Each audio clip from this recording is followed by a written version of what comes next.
PTC's acquisition of Onshape. What are the implications for ThingWorx?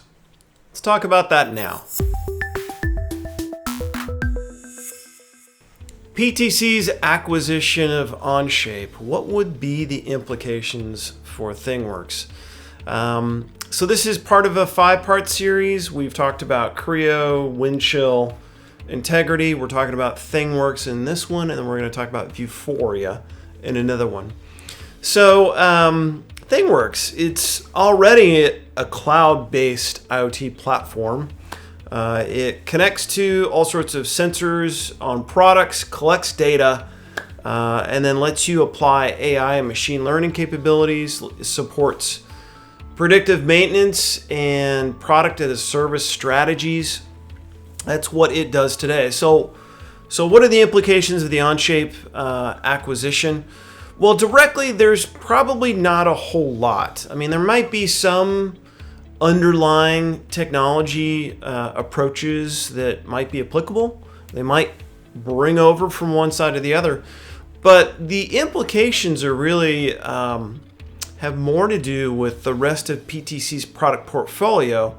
And with them being in the cloud, what are the implications of having those in the cloud alongside ThingWorx?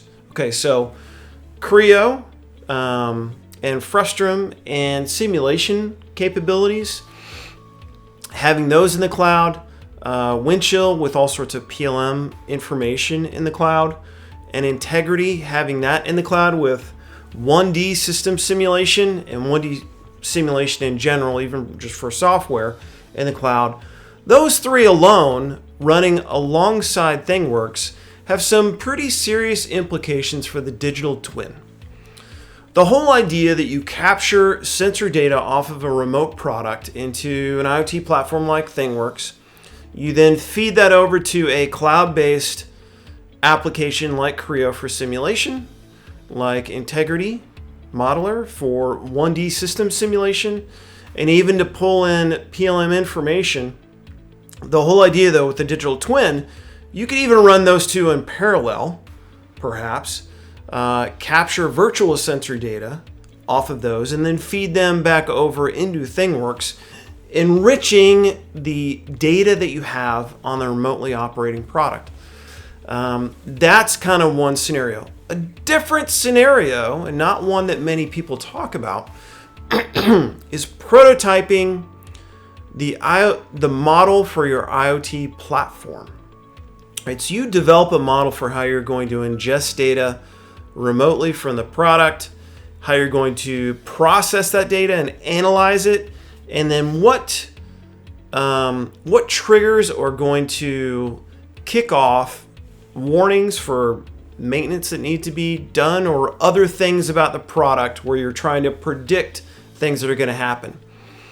If the first time you test that out is when you connect it to a real product, that might be a painful process to go through. But what if instead you connected to a cloud-based Creo or Onshape, a cloud-based Integrity Modeler, and you use those two to virtually prototype your IoT model in ThingWorx? Okay, so that's where it starts to get interesting. Don't connect it to a remote product at all. Connect it to virtual models, virtual products, and test out how your IoT model is going to work within ThingWorx by feeding it simulation data. So having these things run in the cloud alongside ThingWorx, where frankly the lines between these things could be very blurry. You don't know when you're transitioning from one to another. That becomes very, very interesting, and that's a way to, frankly, boost the usage of all of this, right? And in the end, users really don't care if they kind of go from one product to another, as long as they're consistent in their UI and they can use their data everywhere across that suite. So even though ThingWorx might not be directly affected or moved to the Onshape cloud or anything like that, there are some serious implications of moving Integrity and Creo or Onshape up next and alongside ThingWorx so that they can work in tandem both in enriching remote sensor data with the digital twin, as well as testing your IoT model in ThingWorx by feeding it sensor data from these two other applications. That's it. Take care and talk soon.